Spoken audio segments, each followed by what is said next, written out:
Number 4. An easy way to become a good conversationalist. Some time ago, I attended a bridge party.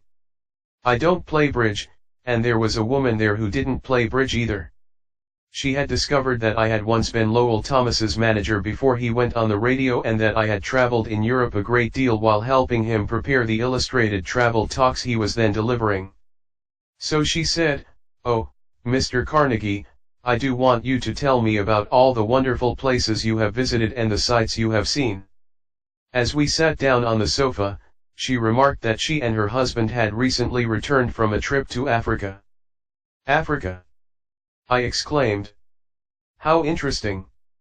I've always wanted to see Africa, but I never got there except for a 24-hour stay once in Algiers. Tell me, did you visit the big game country? Yes. How fortunate.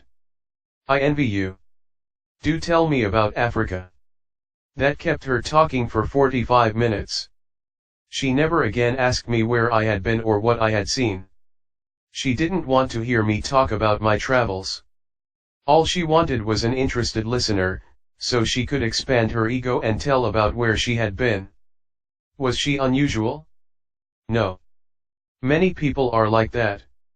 For example, I met a distinguished botanist at a dinner party given by a New York book publisher. I had never talked with a botanist before, and I found him fascinating.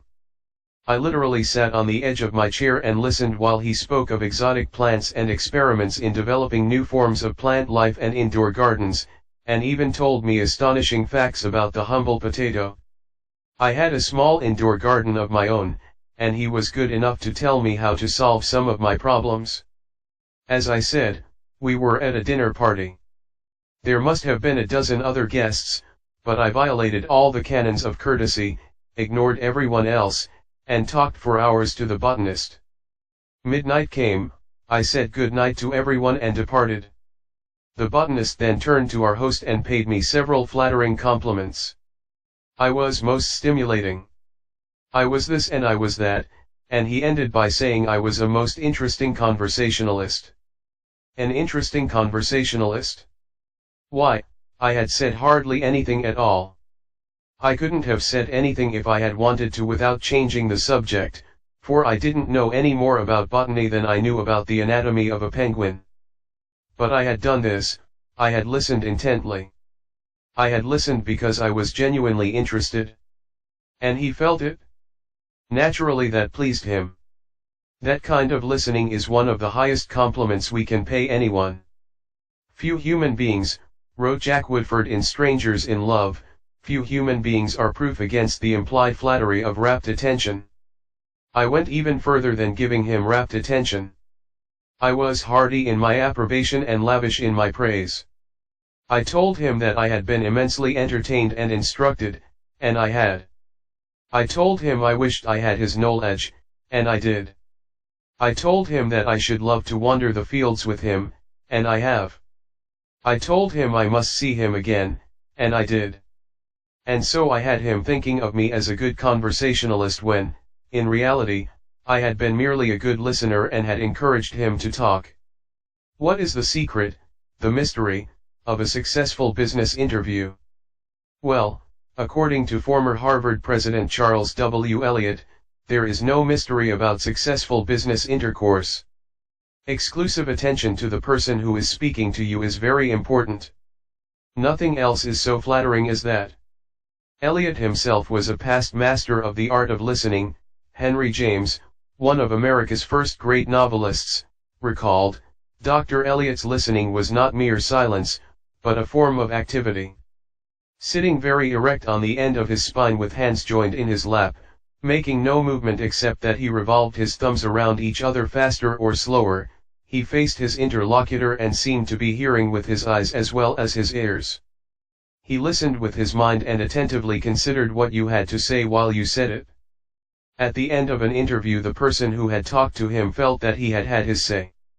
Self-evident, isn't it? You don't have to study for 4 years in Harvard to discover that. Yet I know and you know department store owners who will rent expensive space, buy their goods economically, dress their windows appealingly, spend thousands of dollars in advertising and then hire clerks who haven't the sense to be good listeners, clerks who interrupt customers, contradict them, irritate them, and all but drive them from the store. A department store in Chicago almost lost a regular customer who spent several $1,000s each year in that store because a sales clerk wouldn't listen. Mrs. Henrietta Douglas, who took our course in Chicago, had purchased a coat at a special sale. After she had brought it home, she noticed that there was a tear in the lining. She came back the next day and asked the sales clerk to exchange it. The clerk refused even to listen to her complaint. "You bought this at a special sale," she said. She pointed to a sign on the wall. "Read that," she exclaimed. "All sales are final. Once you bought it, you have to keep it. Sew up the lining yourself." "But this was damaged merchandise," Mrs. Douglas complained. "Makes no difference," the clerk interrupted.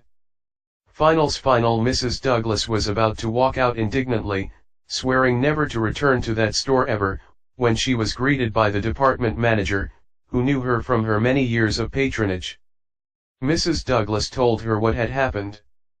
The manager listened attentively to the whole story, examined the coat and then said, "Special sales are final, so we can dispose of merchandise at the end of the season.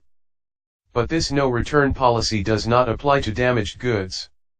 We will certainly repair or replace the lining, or if you prefer, give you your money back." What a difference in treatment!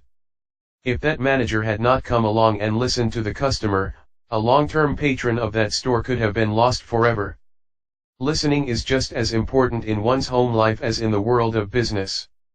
Millie Esposito of Croton-on-Hudson, New York, made it her business to listen carefully when one of her children wanted to speak with her. One evening she was sitting in the kitchen with her son, Robert, and after a brief discussion of something that was on his mind, Robert said, "Mom, I know that you love me very much." Mrs. Esposito was touched and said, "Of course I love you very much. Did you doubt it?" Robert responded, "No, but I really know you love me because whenever I want to talk to you about something you stop whatever you are doing and listen to me." The chronic kicker, even the most violent critic, will frequently soften and be subdued in the presence of a patient, sympathetic listener, a listener who will be silent while the irate fault finder dilates like a king cobra and spews the poison out of his system. To illustrate, the New York Telephone Company discovered a few years ago that it had to deal with one of the most vicious customers who ever cursed a customer service representative. And he did curse. He raved. He threatened to tear the phone out by its roots. He refused to pay certain charges that he declared were false. He wrote letters to the newspapers. He filed innumerable complaints with the Public Service Commission, and he started several suits against the telephone company. At last, one of the company's most skillful troubleshooters was sent to interview the stormy petrel. This troubleshooter listened and let the cantankerous customer enjoy himself pouring out his tirade. The telephone representative listened and said yes and sympathized with his grievance. "He raved on and I listened for nearly 3 hours," the troubleshooter said as he related his experiences before one of the author's classes. "Then I went back and listened some more. I interviewed him 4 times, and before the 4th visit was over I had become a charter member of an organization he was starting. He called it the Telephone Subscribers Protective Association. I am still a member of this organization, and, so far as I know, I'm the only member in the world today besides Mr. Dash. I listened and sympathized with him on every point that he made during these interviews. He had never had a telephone representative talk with him that way before, and he became almost friendly.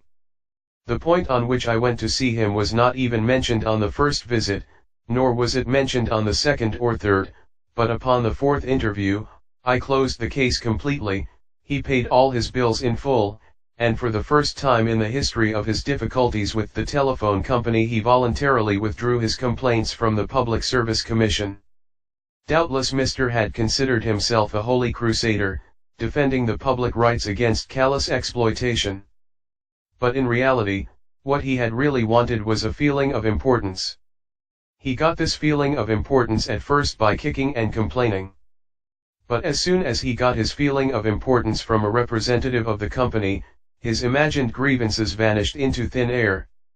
One morning years ago, an angry customer stormed into the office of Julian F. Detmer, founder of the Detmer Woolen Company, which later became the world's largest distributor of woolens to the tailoring trade.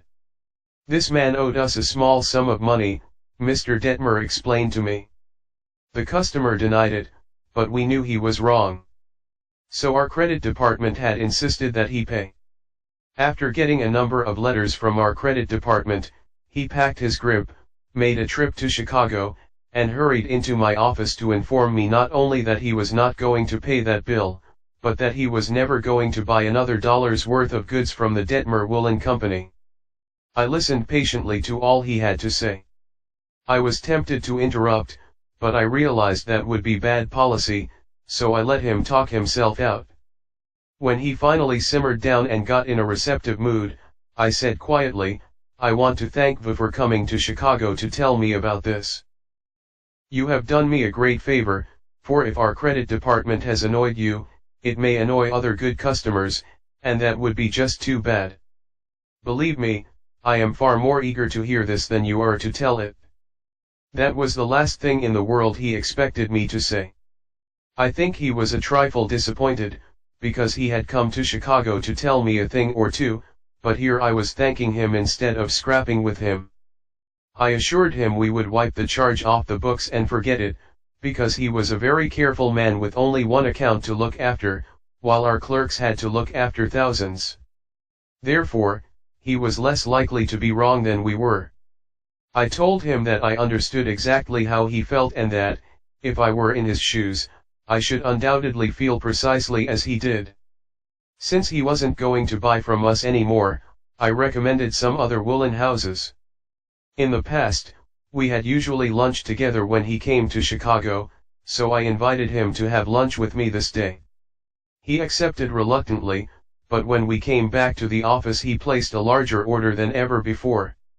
He returned home in a softened mood and, wanting to be just as fair with us as we had been with him, looked over his bills, found one that had been mislaid, and sent us a check with his apologies. Later, when his wife presented him with a baby boy, he gave his son the middle name of Detmer, and he remained a friend and customer of the house until his death 22 years afterwards. Years ago, a poor Dutch immigrant boy washed the windows of a bakery shop after school to help support his family. His people were so poor that in addition he used to go out in the street with a basket every day and collect stray bits of coal that had fallen in the gutter where the coal wagons had delivered fuel. That boy, Edward Bach, never got more than 6 years of schooling in his life, yet eventually he made himself one of the most successful magazine editors in the history of American journalism. How did he do it? That is a long story, but how he got his start can be told briefly. He got his start by using the principles advocated in this chapter. He left school when he was 13 and became an office boy for Western Union, but he didn't for one moment give up the idea of an education. Instead, he started to educate himself. He saved his car fares and went without lunch until he had enough money to buy an encyclopedia of American biography, and then he did an unheard of thing. He read the lives of famous people and wrote them asking for additional information about their childhoods. He was a good listener. He asked famous people to tell him more about themselves. He wrote General James A. Garfield, who was then running for president, and asked if it was true that he was once a tow boy on a canal, and Garfield replied.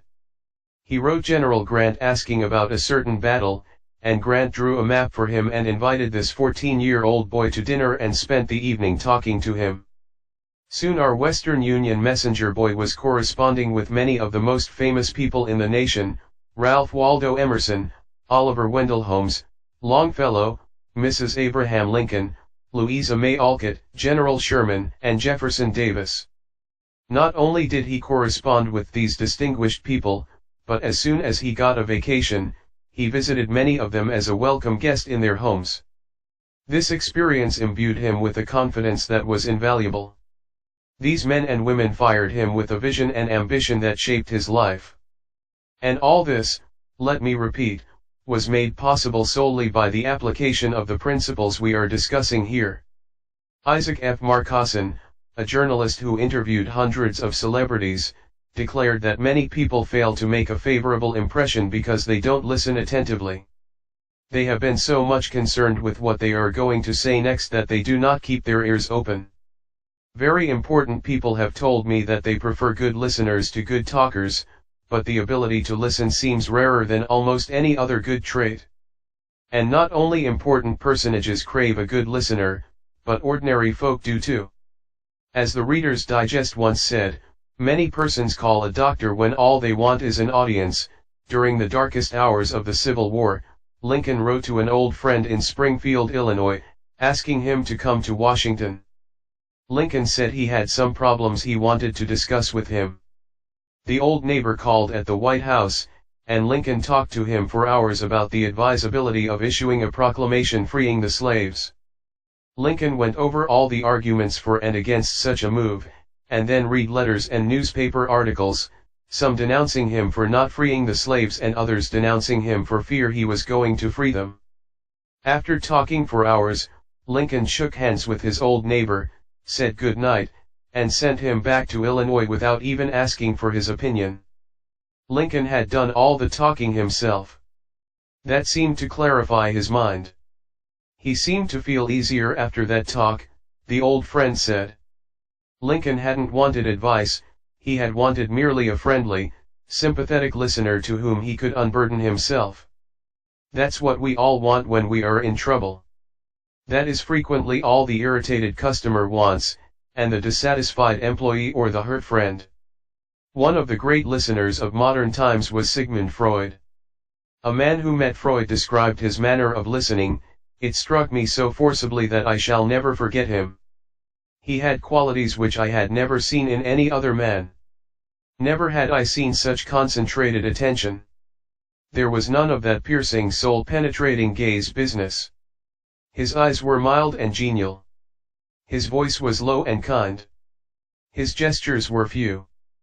But the attention he gave me, his appreciation of what I said, even when I said it badly, was extraordinary. You've no idea what it meant to be listened to like that.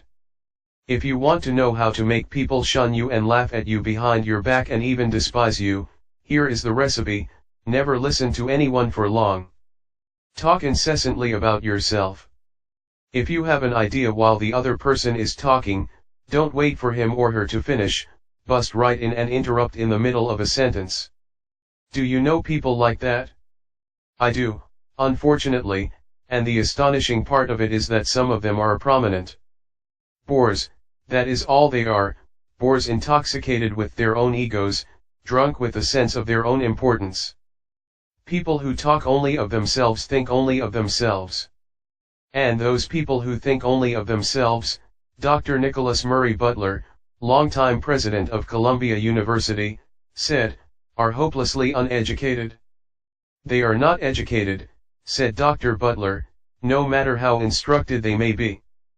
So if you aspire to be a good conversationalist, be an attentive listener. To be interesting, be interested. Ask questions that other persons will enjoy answering. Encourage them to talk about themselves and their accomplishments. Remember that the people you are talking to are 100 times more interested in themselves and their wants and problems than they are in you and your problems. A person's toothache means more to that person than a famine in China which kills 1 million people. A boil on one's neck interests one more than 40 earthquakes in Africa. Think of that the next time you start a conversation. Principle 4. Be a good listener. Encourage others to talk about themselves.